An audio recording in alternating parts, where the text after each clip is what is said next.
Muy bien. Good morning, everybody, shareholders and members of the Gestamp team, members of the board, ladies and gentlemen, and welcome everybody. Welcome to this AGM of Gestamp, once again at the Palacio Euskalduna. And thanks to all of you for attending and for your support too, for supporting our group over the years. But later on, and during the AGM, I'm going to be focusing a little bit more on what happened in the year 24 and how we have been able to produce results that I think are pretty positive in a pretty complex environment. Although it is true that we have reached May 2025, that everything started very quickly. Many things have happened in these first few months of the year. And the truth is that we are in an environment, we can say that volatility and uncertainty are the words that we are using most. And I think that in this environment, I have to say that from the point of view of Gestamp, we're dealing with a project that finished in 2024 in a solid manner. We have perfect facilities, state-of-the-art facilities. We have the right technology. We had good customer connections. But above all, we have a team of people that are perfectly trained and perfectly motivated to deal with this situation and with whatever arrives in the future, because we know that we're going to come across many surprises. A team that has gone through some very difficult times in recent years, and I know that it's going to be absolutely credible and totally trustworthy as regards the future. So if you want, we can now open the AGM, and I'm going to give the floor to our secretary so that he can talk about the details of the items to be discussed here. Thank you very much. Good morning, everybody. And the board of directors, as you know, in the meeting that took place on April the 1st of 2025, decided to call this AGM and to be held here at Palacio Euskalduna. And it's supposed to start at 12:30, and this is for the first call, and it's already happened. And the advertisement was published on April the 2nd, 2025, on the website of the company, as well as on the website of the Stock Exchange Commission, and also in the La Razón newspaper. And as laid down by the bylaws in the call, we mentioned that the secretary and chairman would be the two people that are here. That is the chairperson of the board, Mr. Francisco Gueveras, and David Vázquez Pascual, which is myself. And just hold on a minute, please. So, although the list of participants is still being drafted, and although there could be some minimum variations, we can say that we have a provisional number of shareholders that are present or represented here with the right to vote, and which is as follows. And the share capital is 286,180,000 euros, 750,130 divided and represented by 575,514,316 shares of 50 cents of euro nominal value each. And according to the calculations of the attendance card, we have the following attendance to this AGM. We have represented here 125 shareholders that hold 471,656,734 shares, which represent a total capital of 235,820,366 euros. So that means that it's 81.95%. And apart from those represented, we have those present here, 59 shareholders, that is people that hold 9,032,824 shares, which represent 4,516,437 euros of share capital, so in other words 1.57%. So therefore, and with those represented and those are present, we have a total of 184 shareholders that hold 489 million that represent 240,344,804 euros of share capital, and therefore we have 83.52% of the share capital. So, although we're still pending the final count that will be given to you later on, this provisional calculation, we have either present or represented more than 50% of the share capital. So this is why we have met the minimum quorum that is required by Article 154 for the valid constitution of this AGM in its first call. So consequently, I would like to suggest that the President declare the valid constitution of this AGM so that we can move on to the discussion of the items that form part of the agenda.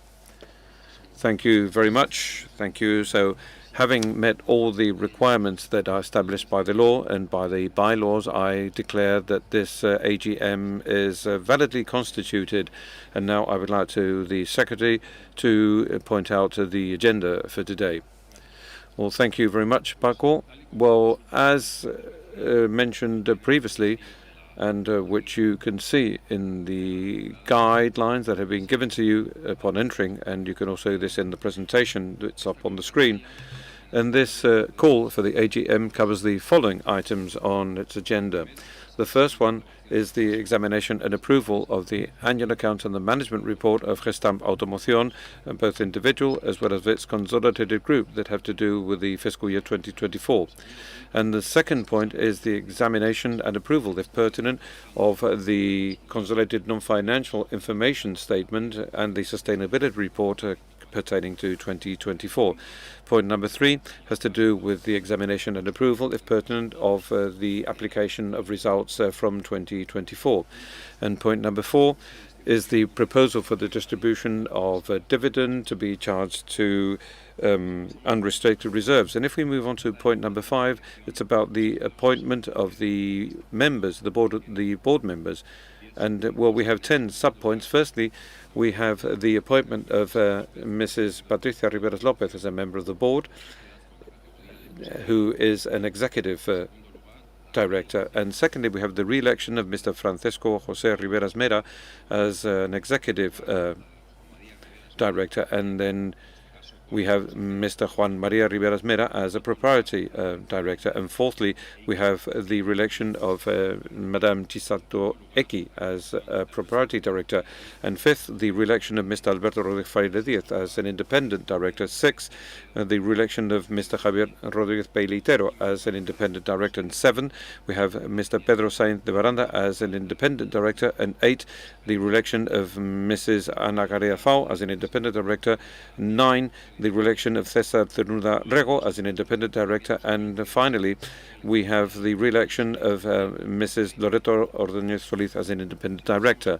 But if we move on to point number 6 now, and it's the approval, if pertinent, of the remuneration policy of the directors. Point number 7 has to do with the approval, if pertinent, of the long-term incentive that is applicable to the CEO.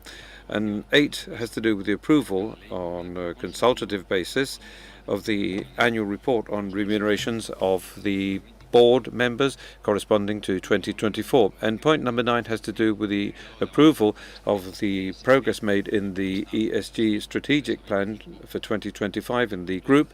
Point number 10 has to do with authorizing the board to increase the share capital according to the terms and the limits established by the corporate law, and also giving them the power to establish a limit of 20% of the share capital for subscription purposes. And point number 11 is to authorize the board to purchase treasury stocks, either directly or through the subsidiaries according to the corporate law, and also to increase share capital to amortize the shares. And secondly, or 12th rather, to authorize the board of directors to issue new shares as well as warrants too. And also having the power to increase the share capital as required, and also to exclude the preferential right to purchase by 20%. And in 13, the delegation of powers for the formalization, interpretation, ratification, and execution of resolutions passed by the AGM. And finally, number 14, we have the approval of the minutes of the meeting. Okay, so now I have to talk about the proposals for agreement that are related to each and every one of the points on the agenda. And as required by the corporate law, and since this was published in the advertisement, we've made available to the shareholders the complete text of these agreements. And these proposals can have also been published on the website of the company, as well as, well, together with the respective reports. And finally, and the guidelines that have been given to you upon entering this room, as well as the overheads that are going to be projected now, also contain the integral text of the agreements to be subscribed. So if there's nobody against, we are going to be focusing on the fundamental aspects of these agreements without reading them in full. And moving on to them now, and in these proposals for agreement and under point number 1, that has to do with the examination and approval of individual and consolidated accounts that correspond to 2024, what we propose is that we approve these annual accounts as formulated by the board in its meeting held on February the 27th of 2025, as with the prior favourable report from the Audit Committee. And we also suggest that we approve the management actions of the board during said fiscal year.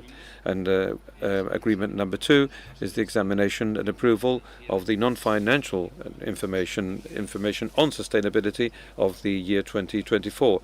And the proposal for agreement is that we approve this non-financial statement and also information on sustainability too. And point number 3 is the examination and approval of the proposal to apply results.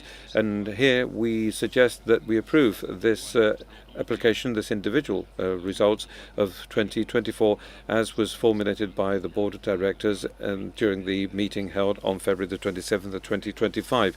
And in particular, and we're talking about applying a dividend that was already paid in January this year, totaling 27,488,020 euros, and have the rest of the results for voluntary reserves. In other words, 128,636,056 euros for voluntary reserves.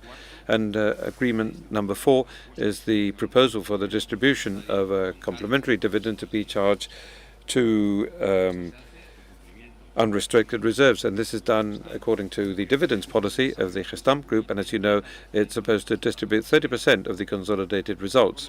And therefore, what we suggest is that we pay out a complementary dividend of 29,876,000 euros. And this, what it means is that we have to pay each one of the ordinary shares, we have to pay an amount of 0.0511. So in other words, 5 cents, 5.11 gross per share. And this proposal, well, let's say this proposal, well, means that this dividend is to be paid on July the 2nd in 2025. And agreement number 5, that has to do with the appointment or re-election of directors, is what I said before. You have 10 subsections. I'll try to go through this as quickly as possible. And we propose, firstly, the appointment of Ms. Patricia Riberas Lopez as an executive director for a 4-year period. And secondly, we have Mr. Francisco José Riberas Mera as an executive director, and also for the statutory period of 4 years. And well, the rest of the directors will not repeat because that's the same mandatory period. And in the case of Mr. Francisco Rivera and Patricia Riberas, we have received a prior favourable report from the company's Remunerations and Appointments Committee, and also with the support of the report issued by the board. And I will not repeat these agreements, but they will accept their appointment through the resources acknowledged by the law, which is normally a letter that is sent to the board of directors of the company. And point number 3 is the re-election of Juan María Miguelas Mera as a proprietary director. And we have agreement 4th, and we have the appointment of Ichi Raiko as and the proprietary directors are Mr. Juan María Riberas Mera. And the proposal comes with the prior favourable report of the Remunerations and Appointment Committee, and also with the report that has been drafted by the Board of Directors. So here we are confirming Mrs. Chisato Eiki. And from now on, and as regards the rest of the directors I will be mentioning, the proposal is to re-elect them as independent directors. And we're talking about the re-election of Mr. Alberto Rodríguez Fraile Díez and Mr. Javier Rodríguez Peritero, and the re-election of Mr. Pedro Sainz de Baranda Riba, the re-election of Mrs. Ana García Fau, and the re-election of Mr. César Cernuda Rego, and finally of Mrs. Loreto Ornez Solís. As these are independent directors, these are just proposals with the prior favourable report of the Remunerations and Appointment Committee, and also with the report from the Board of Directors. So with this, we close point number 5, and let's move on to point number 6. Point number 6 is the proposal. The proposal has to do with the remunerations policy for the directors. So we are presenting a new policy whose full text you already know because it has been made available to all of you, and together with the report from the Appointments and Remunerations Committee, and also with the report from the board. And point number 7, which is the approval of the long-term incentive that is applicable to the executive director, and we say that continuity apply to Mrs. Patricia Riveras Lopez as the beneficiary of this long-term incentive, should she be appointed executive director according to point 5.1 of the agenda. Point number 8 has to do with the approval of the annual remunerations report, and we obviously suggest that it be approved. And point number 9 is with a consultative character, and that is we have to inform on the progress made in the ESG 2025 strategic plan of the Gestamp group. And this is done according to the agreement passed by the AGM on May the 6th, 2021. So what we now have to do is approve the progress made in this plan as of December the 31st, 2024. And it's going to be the chairman who's going to be talking about this in his presentation. And then we have agreement 10, which is to authorize the board to increase the share capital according to the terms established by the law, and with establishing a limit of 20% of acquisition of the share capital. And we need this delegation of powers in favour of the power, and we have to revoke the current delegation which was awarded on May the 6th of 2021. And we have agreement 11 is for the acquisition of treasury stocks and the possible reduction of share capital to amortize these treasury stocks. And we also propose this authorization, revoking the authorization that was approved on May the 6th of 2021. And then we have agreement number 12, which is to authorize the board to issue securities that can be transformed into new shares of the company as well as warrants, and also exclude the right of preferential purchase limited to, as per the law, to 20%. And in this case, this delegation would, should it be approved, would revoke the delegation that was made on May the 6th of 2021. And then we have agreement number 13, which is the delegation of powers for all of the members of the board, and in particular for the chairperson and the secretary to formalize, interpret, rectify and execute all of the agreements passed by this AGM. And the final agreement, and it's number 14, and that's the approval of the minutes of this meeting that we will do once again once this finishes. And now that I've read through all of the agreements, I'm going to give the floor back to the chairman.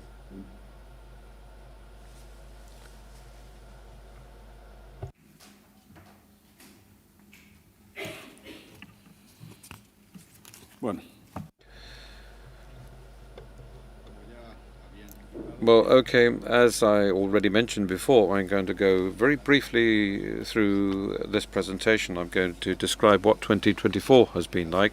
It was difficult, but I think that we have obtained some satisfactory results. And I'm also going to try to describe where we stand in 2025 and what the prospects are for this year and what it is we're doing in the group.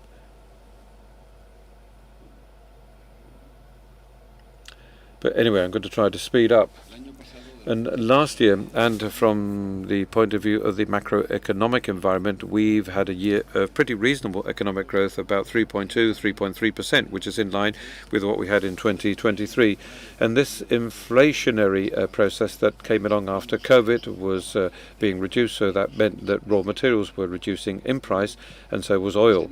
And from the point of view of currency, we've had a significant devaluation of currencies in relation to the euro, especially in places like Argentina or Turkey, where they've had hyperinflation. We've had financial markets, and that is in terms of bonds and equity, because equity has evolved pretty well in 2024, and the same applies to 23 too. And from the point of view of the geopolitical agenda, we've also had, let's say, a year that is more or less in line with the conflicts that we had in places like Ukraine and in Gaza.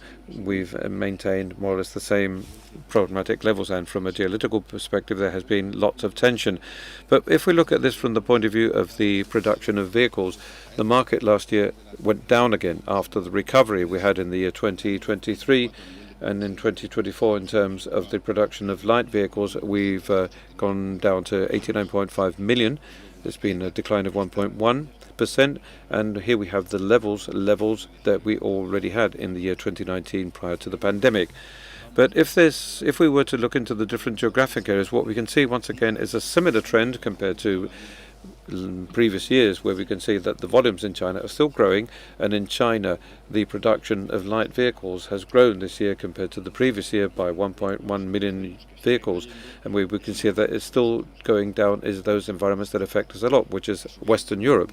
It's gone up 1.1% in China, and there's been a drop of 900,000 vehicles in Western Europe in the year 2024. But if we now look at this from the point of view of what it is happening, what's happening not only in 2024 compared to 2023, but if we look at the data from before the pandemic, what we can see in this period of time, in these 5 years, basically in China, instead of producing 24.4 million light vehicles, we've gone up to 29.8 million, nearly 30 million. And in the same period of time in Western Europe, what has happened is that there's been a pretty significant slump. And basically, in Europe, in total, it's been 90% less. In Western Europe, it's been even greater. And we've also seen that the manufacturers in China that had a market share in terms of production that was equivalent to 11%, only in 5 years, these manufacturers, these Chinese manufacturers that are producing in China, now account for 22% of the production of light vehicles globally. And of course, what we are talking about here is that manufacturing in China that had grown substantially in the last 20 years, and which had been, manufacturing to support the growth of the Chinese market. As from 2022 and 23, they started to export, and last year the exports from China of light vehicles have exceeded 5.9 million vehicles. And we can also see how these Chinese manufacturers who were located in China are now opening up plants all over the world with a different globalization approach. But if we look at this from the point of view of the electrification process, which is something that we've been talking about year on year, it's a process that should be unstoppable. But the truth is that the data we are receiving on these recent periods are not that positive as regards the degree of penetration of these vehicles. But last year, the production of electrified vehicles, including hybrids, plug-in hybrids, accounted for 20.7% of the world production, which is far away from what we thought. But it's equally true that we have to bear in that of this figure, 20.7%, we're talking about a mix in which there was a relatively significant increase in China and decline, not even low growth, but rather a slump in Western Europe and also in the United States. But if we were to focus now on the data of our group, of Gestamp, and in terms of sales, our sales last year in consolidated terms reached 12 billion, with a slump compared to the previous year of 2.2%, because there were less vehicles made in Western Europe and also because of the exchange rate to a certain extent. But if we look at this from the EBITDA perspective, we have managed to generate an EBITDA of 1.3 billion, and if we take into account the adjustment for extraordinary expenses related to the Phoenix program that I will refer to in North America, and this basically accounted for 11% over our sales, bearing in mind this adjustment. And we're talking here about an impact that could come from the slump in sales, as I said before, and also from the depreciation of some of the currencies. But if we will now move on to the net profit, the slump has been stronger because our net profit in 2024 went down 33%. So instead of 281 million in 23, it went down to 188. And in this case, well, this was produced by the decrease in EBITDA and also because we had a lower level of amortizations. But if we look at this from the cash flow perspective, I think that our group for one more year has generated a good cash flow because we're talking about 1.1 billion in cash flow generation in the last 5 years. And last year in particular, we generated 134 million in positive cash flow. So I think that this is pretty good. And that means that over these years, we had managed to reduce the leverage little by little, which in 2021 was 2.3 times our debt or EBITDA over debt, and we ended last year at a level of 1.6 times comparing EBITDA and debt. And from the point of view of ESG, and as was mentioned previously by the Secretary, we have made lots of progress in each and every one of these fields that were covered by our 2025 strategic plan. I'm not going to give you the details of each of these things, but the truth is that we've made big progress in the reduction of emissions, and now we are at 41.8%. Our target is 45% in 25. And as regards the use of renewables, we are working a lot, and we've reached more than 50% of utilization of renewables and water consumption, social action, and obviously in each and every one of these issues that we're working on, we are achieving a good level of performance in relation to the ESG strategic plan for 2025. Although it is true that we have made a very big effort in terms of reporting too, because we're trying to meet the Spanish regulations as well as the CSRD regulations, and we have received a recognition. We've received a recognition from all the rating agencies, and we've included our rating in all of the agencies you can see on that list. And of course, we are working on generation and on the development and implementation of the new strategic plan for the next 3 years of ESG. But if we now focus on another important thing, which is the issue of CO2 emissions and circularity, I said that the Gestamp strategy as regards the CO2 reduction is obviously state-of-the-art compared to the rest of our competitors. We've been helping our customers to design lightweight cars, and we are also working a lot in what has to do with circularity and obviously with the reutilization of our production resources, but especially with the reutilization of our scrap, of our byproducts. And in this case, we have reached agreements with the main global steel works. And what we are trying to do is guarantee the possibility of using these low-emission steels in the production of our components for our customers. And I think that what is equally important is to mention that our foundation has been set into motion, and the truth is that this is an initiative that we've set into motion and we feel very excited about it, and 2024 is the first year of operations. And just to review the actions of the foundation, they have to do with education, and we are totally convinced that education and the training of people is a key element for our societies and for our group. And the foundation obviously has another focus, and it couldn't be otherwise, and it's thinking about mobility, which is what we are working on basically. And we believe that from the point of view of mobility and apart from environmental issues, it's an important value for the Spanish and European and international society, and as well as sustainability or whatever has to do with sustainability. And not only in terms of CO2 impacts, but the truth is that last year we already worked on 9 projects. We've worked with many collaborative firms, with 20. We've had lots of volunteers in Gestamp, more than 577 people, lots of volunteer working hours and loads of beneficiaries. And not only have we worked in all of these plans, which will continue in 2025 and subsequent years, but we've also dealt with lots of humanitarian crises. And in our case, we were very active in the floodings in Brazil, in Rio Grande do Sul, which is where we have our plant located. And the truth is that we work pretty well, and we had 25 employees that had been given support to try to compensate part of the problems they had, and we've also worked very actively in the case of the massive floodings in Valencia in Spain, and it couldn't be otherwise. We have played an active role in Gestamp, but the foundation has also done lots of work. We're talking about 20 workers that were impacted, severely impacted by what happened in Valencia last year, as we all know. Okay, and here I've put in this slide basically so that we can, let's say, have a brief summary of what's happened in our group in the last few years. And in this case, since we were listed on the stock exchange, that is in 2017. And I think that it's important to underscore that we, in 2017, were a company when we had a level of turnover of over 8.2 billion euros. And as I say, it's now 12 billion. And for each car that is produced at an international level, we are invoicing 146 euros per car that is produced anywhere in the world. And in terms of EBITDA, in this case, and per vehicle produced, it was 11 euros of EBITDA generation per vehicle produced in 2017, and now it's 16. And from the point of view of the balance sheet and debt, it is true that in spite of the things that we've done, and in spite of all the growth, our debt in absolute terms in 2017 was 2.2 billion, and this year it's been just over 2 billion, 2002066. So if we've reduced our debt and we've improved our leverage, we've gone from 2.3 to 1.6 times. But that belongs to our past, and now we have to talk about the future and about 2025. And if we were to focus on 2025, I'd say that we're talking about macroeconomic scenarios that I think that everybody knows.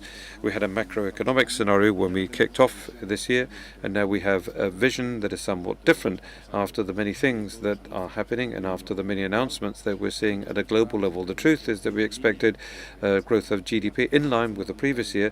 The IMF now says that in the last month has thought that this growth of 3.2 or 3.3 is going to be reduced to 2.8 and possibly can be reduced even more because of all the problems that have to do with tariffs that everybody's talking about on a daily basis. And we also can see that deflation was going to continue, so there's going to be lowering of interest rates, but this is not that clear, and especially in the United States, where there's not been a reduction of interest rates, but we did believe that there was going to be something done in Europe in relation to what's happening, especially in the auto sector. We're still waiting, although I think that steps are being taken. And what is true is that from the point of view of the United States, a number of things were expected. And the truth is that the world is full of volatility. The financial markets have been hit severely, and the dollar that had been appreciated with the appointment of the new president has done the opposite in the last few months. And this slide, well, here we have a number of dates and milestones, things that have happened over the last months in relation to tariffs approved by the North American administration. I'm not going to talk about all of them, but we have the famous announcement made on the Liberation Day on April the 2nd. And since then, we've received lots of announcements of different increases and decreases and suspensions of these tariffs, and especially in the automotive business, where this battle kicked off in February and March. So therefore, all of this movement of tariffs, where we still have a high level of uncertainty because we don't know where this is going to end, is producing an impact on the international economy, and it's also postponing decision making at many companies, and many consumers don't know if it's the right time to buy or change your car. But if we now were to move on to what we think is going to happen in the world of car production or vehicle production, what we can see is that according to the recent data from Standards & Poor's, what they say is that for this year, right now, it is expected the production of vehicles on an international scale will drop from 89.5 million of last year down to 87.9. So in other words, it's going to be substantially lower compared to the levels we had in 2019.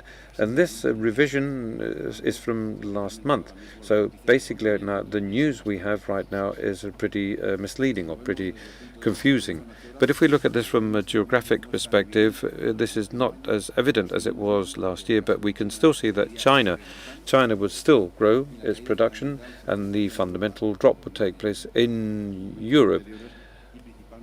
and mainly in North America, and I suppose the United States would be severely affected. We can see that the impact of tariffs, it seems that it's going to have a negative effect. First and foremost, it's going to affect the United States. And from the point of view of electrification, and well, the S&P Standards & Poor's is thinking that there's going to be an increase in the production of electric and plug-in hybrid vehicles. And last year they accounted for 20.7% of the world's production, and this year it's expected to be over 26%. Although this is somewhat misleading, because basically it's the sum of an enormous amount of growth in the production of electric vehicles in China and stabilization and a much lower growth in the United States and Western Europe. But if we look at the other chart on the right-hand side that shows the sales of electric vehicles in China, we can see that the sales of electric vehicles in China in 2024 went up 37%. And in these electric vehicles, what is true is that there's been an increase in pure electric vehicles, and there's even a much more substantial increase in plug-in vehicles, hybrid vehicles. And now we have this other category, the range extender. And for this year, for the year 2025, our group, at the end of February, when we presented the results for 2024, we wanted to draft a guidance and send this guidance to the financial markets. I say that this is conservative within the framework of these uncertainties. But in the specific case of sales, what we said is that basically we're going to have a slight outperformance as regards the production of vehicles globally. From the point of view of profitability, we're going to produce profitability in line with what was reported last year, and we can see the same case not only in the car perimeter but also in our stakes in Gestamp. And from the point of view of leverage and from cash flow generation, we're going to be dealing with the same range of what we generated in 2024. Conservative guidance in an environment with extreme volatility, so the objective of our group is to make sure that we do comply with this guidance in a very complicated environment, and I have to stress that. But I have to add another slide, because the truth is that our variations in terms of listings have not been correct. But if we were to look at this chart, where you can see how shares have evolved since January the 1st, 2024 until the year 25, you can see that the shares behave worse in 2024 compared to the market. However, in 2025 we can see that there's better behavior. When I refer to the market, I refer to the automotive business, that is car manufacturers and component manufacturers. So this is not what we want, but it seems that this year our shares in the stock exchange are performing slightly better. But I would also like to say a couple of things about the Phoenix Plan that we presented somewhat extensively during last year's AGM. And in the case of the Phoenix Plan, if you remember, it was all about trying to achieving an EBITDA margin 2 digits by 2026, but mainly working at 6 plants, 3 with clear intervention and support, and with these plants that are capable of being supported from Europe, and other 3 plants where we are carrying out a more in-depth study to decide up to what extent we had to restructure things or take other decisions, and by working on all kinds of levers. And the truth is that during 2024 we did start to work with difficulties, but we've obtained the first results. We've improved the EBITDA margin, not very much. Instead of 6.7%, we've gone to 7% of EBITDA margin in the year 24 compared to 23, although we have managed to stabilize operations in those companies that were not doing things properly. We've worked with each and every one of our suppliers to try to reduce the cost of our expenses and the cost of our investments. We fought a lot with our customers to recover margins that were pretty complicated because of the impact from inflation, and we've obviously worked a lot with everybody trying to solve problems that have to do with human resources that we have in the United States, because let's say that there's a lack of talent in that country. And for 25, we are running along the same lines. I think that everybody's in line, and I think that everybody or everything is in motion. And for 2025, we have a target. We want this EBITDA, this percentage of EBITDA over sales, be over 8%. and we would be on track to reach 10% by 26. And the plants that we were already working are now working, and they're working well. We have not yet taken any definitive decisions in some areas that have to do with plants in Mexico, because obviously the situation is as it is, and this is obviously the main objective. We have not only to intervene and to achieve these goals, but also set up a structure and teams in the United States that are stable and good in the long run, so that this change that we're making with a big effort can be sustainable. And from the point of view of the future, what is it we are starting to do? Well, this is something that we announced last year, and we're not only focusing on 25, but also on the future. And we want to be able to focus on trying to make as much as we can from this portfolio of the orders, where we have more than 51 billion, this backlog that we have, and we're trying to focus on what really depends on us. We have to reduce our costs and improve our efficiency, and obviously we have to be very, very clear in an environment that is problematic, and we have to try to control and improve our financial discipline, and that's what we're doing. I have to stress this. We have ensured these 51 billion. We have covered more than 90% of our income or revenues for the next 5 years. And what we want to do is control in each and every one of our capabilities by carrying out restructuring actions, and also by adopting more resilience. And Phoenix is one of the most important levers to achieve this goal. And what is equally true is that we are deeply committed to our financial discipline and also to cash flow. And we are deeply committed to controlling the investments we're going to be making in the long run, so that we can guarantee our profitability and solvency and our financial position. So whatever happens, we're going to reduce our debt and we're going to improve our leverage. So without further ado, because I think that I've spoken longer than I was supposed to, and the truth is that I believe that we can end up by saying that in 24 we obtained results that could have been better. That's true, but they were positive in a pretty complicated environment, and I consider that it's very positive for us to have implemented the Phoenix plan, because we've turned our operations around in North America, and for 2025 the focus is going to be that. We're going to focus on efficiency, on what depends on us, on our financial discipline, and little by little what we have to do is adapt our commercial strategy so that we can achieve a higher degree of penetration to do something about changes in terms of demand globally. Right, and that's all from me. Thank you.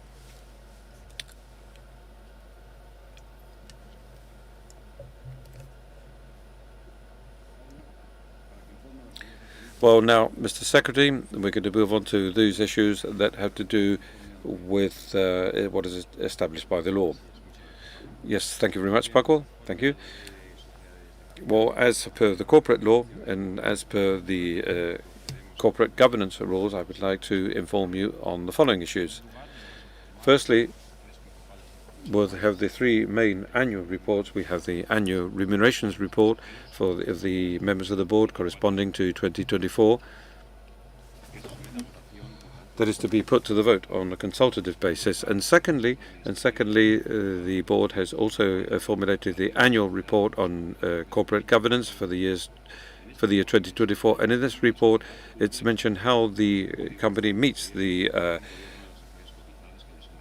governance requirements. And in particular, it also says that it meets each and every one of these recommendations, with the exception of one out of the 64, which is recommendation number 61. And this recommendation consists in recommending that the variable remuneration system for the executive directors includes the delivery of financial instruments or shares, which is something that has not been applied by the company until now, because you know that the executive director is also a significant shareholder of the company. Even so, it has to be pointed out that the remuneration policy of the directors that today is put to the vote under point number 6 perceives that possibility, and agreement number 7 says that this should be applied to the new executive director. So if these agreements are approved by the AGM, Gestamp would also fulfill this recommendation number 61 in 2025. And thirdly, the Audit Committee of the company has issued its annual report on the independence of the account auditors for the year 2024. And we consider that it's not necessary to say anything about these reports, because they have been made available to all of you subsequent to the call for this AGM, and these also been published through the National Commission of the Stock Exchange, as stipulated by the law. And we must also inform the board of the AGM on the relevant changes in corporate governance that have taken place in Gestamp since the last AGM that took place on May the 9th of 2024. And in this regard, well, I have to point out the following. And finally, the proposal that you already know, because it's submitted today for the re-election of 9 out of the 10 directors whose mandate expired this year. 6 are independent, and 2 are proprietary, and 1 is an executive director. And secondly, and this has also been mentioned too, the proposal from the board as regards a favourable report from the Remunerations Committee for the appointment of Doña Patricia Rivera López as a member of the board of directors with the category of an executive director. So what has to be pointed out that this appointment, apart from following the policy of the group, also meets the diversity requirements.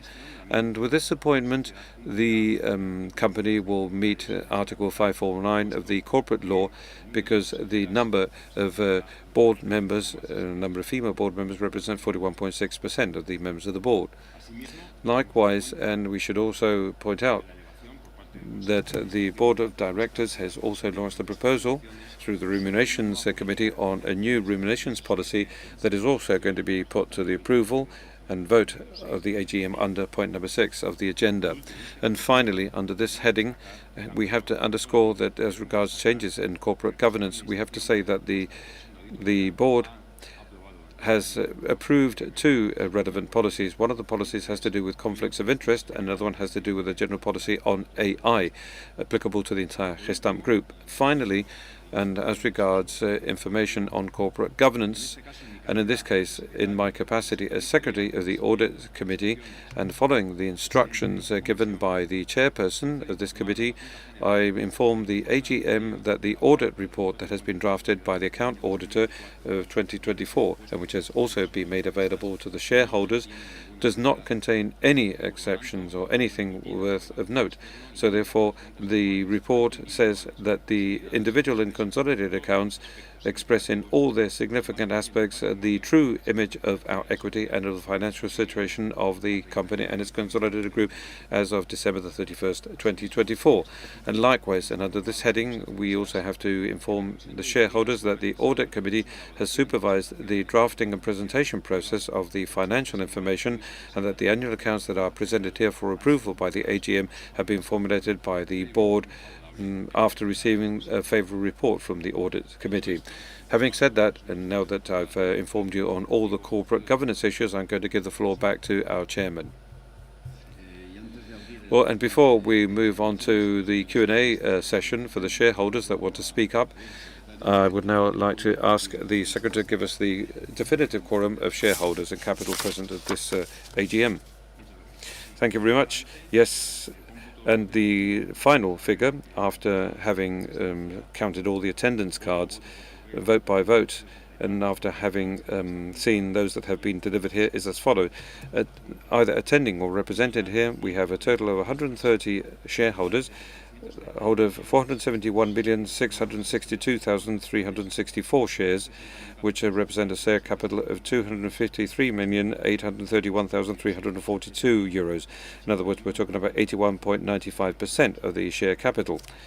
And not only that, we also have here physically present 65 shareholders who own 9,609,247 shares that account for a share capital of 4,543,623 euros, which is 1.57% of the shares. So therefore, by adding up both figures, we have a total of 195 shareholders that have more than 470 million shares, and who represent a share capital of 240,365,965 euros. In other words, we're talking about a quorum of 83.53% of the share capital. And it so happens that, as we'd already mentioned previously, and with the provisional quorum, we have shareholders that exceed by far 50% of the share capital. So therefore, we have to ratify that we are meeting the quorum requirements as established by the corporate law for the constitution, for the valid constitution of this AGM in its first call. Okay, well, thank you very much. And right now, what we're going to do is move on to the Q&A session. And if anybody of the shareholders wishes to speak up, as mentioned by Article 157 on those issues that have been covered by the agenda. So if anybody wishes to speak up, please raise your hand and you will be given a microphone. And we will be delighted to hear what you have to say. Thank you. Thank you very much, Mr. Chairman. Well, I was looking through the report and there was something that I didn't know about.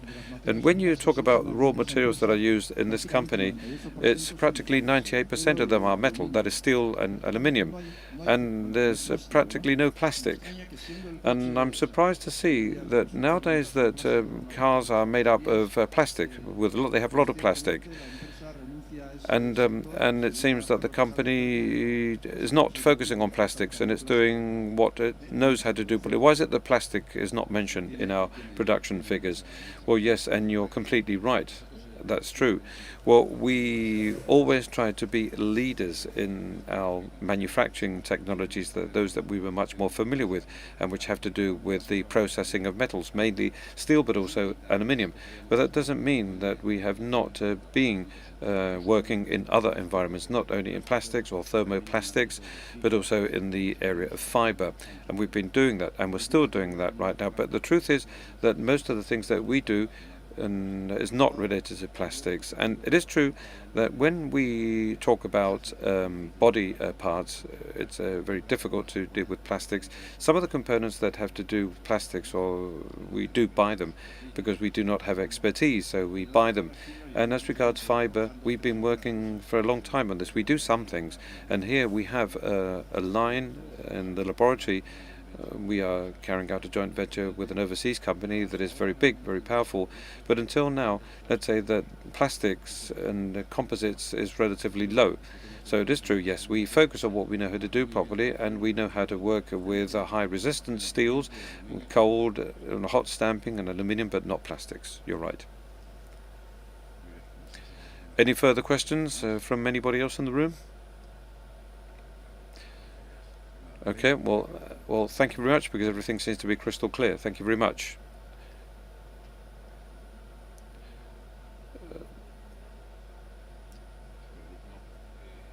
Sorry, the microphone was not used. No, it's either the first or second call for the AGM, but to be held in the first call, you require more than 50% of the share capital present. So this is why we had the provisional quorum, another definitive quorum, because we have more than 50% of the shares of the share capital represented. So that is that the AGM is held in the second call, and the second call has no effect. Nothing's going to take place tomorrow because it's already been held today. Okay, well, thank you very much. And now that we've ended with the Q&A session, I would like to ask the Secretary to go through all the agreements for the approval of the AGM. Well, we're nearly coming to the end, and as we're going to move on to the vote, and as from this moment, and separately, each and every one, I'm going to be mentioning each and every one of the agreements that form part of the agenda. And for this purpose, it has to be pointed out that as required by the law, all of the items of the agenda of this AGM have to be approved by a simple majority. In other words, by obtaining more votes in favour than against, that is through the share capital that are present or represented here. And as we've already calculated all the votes, we've counted all the votes and all the people that are represented, and throughout this AGM we've also included the vote that you have cast here upon entering the room or before entering the room. You're not going to have to raise your hands, but I'm going to just tell you how many votes have been received today. But if anybody in the room, if any of the shareholders did not register their vote upon entering and wishes to do so now, please go to the desk outside where my colleague will be there to help you. But as regards the votes that have already been collected, and this is provisional because new votes could be arrived according to what I just said, and the result of the voting process is as follows. The first agreement, and we approve the accounts the individual and consolidated accounts, that is, of the 2024 fiscal year, and it's approved by 99.96% of votes in favor. So, agreement number 2, we approve the consolidated financial information and sustainability information by 99.2%. And agreement number 3, we approve the application of results by 99.99% of the votes in favor. Agreement number 4 approves the payout of a complementary dividend to be charged to unrestricted reserves, with also 99.99% of votes in favor. And as regards point number 5, that has to do with appointments and re-elections, we approve the appointment of Mrs. Patricia Riberas Lopez with 99.97% of votes in favor. And then we have the re-election of Mr. Francisco José Riberas with 99.49% of votes in favor. The re-election of Mr. Juan María Riberas Mera with 99.67% of votes in favor. The re-election of Mrs. Chisato Eiki with 99.89% of votes in favor. The re-election of Mr. Alberto Rodríguez Fraile Díaz with 99.17% of votes in favor. The re-election of Mr. Javier Rodríguez Pellitero with 99.89% of votes in favor. The re-election of Mr. Pedro Sainz de Barandarriba with 99.23% of votes in favor. Mrs. Ana García Fau with 99.85%. With Mr. César Luna 99.90%, and Mrs. Loreta Ordóñez Solís with 99.84%. So moving on to Agreement 6, we approve the new remunerations policy for the board with 99.84% of votes in favor. And as regards point number 7, we approve the long-term incentive for the new executive director with 99.83% of the votes in favor. And as regards agreement number 8, we approve the remunerations report for 2024 with 99.84% of votes in favor.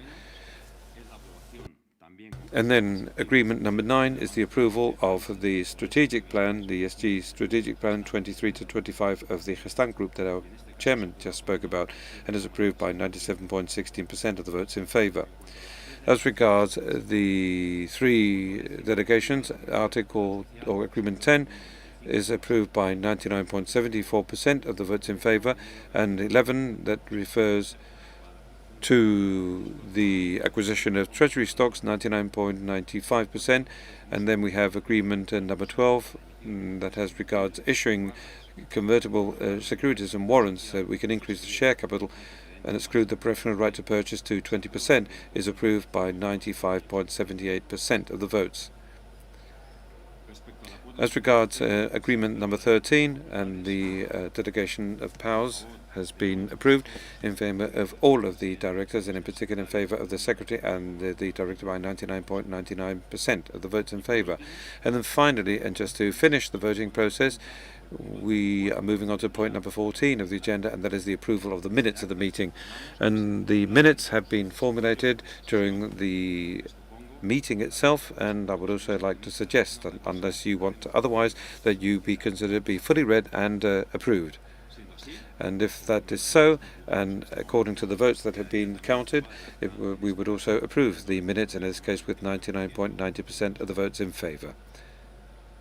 So once that now that we've voted on the agreements that form part of the agenda, and according to the voting process that I've just detailed, I'm going to give the floor back to the chairman so that he can close today's AGM. Well, thank you very much. And I now therefore declare that all of this is approved with the voting indications just pointed out by the Secretary, that we've supported each and every one of the agreements that I mentioned by the agenda of this AGM. And as there are no further issues to be addressed, we will adjourn the session once again. And thank you very much indeed for coming here today and for trusting this business project. Thank you very much.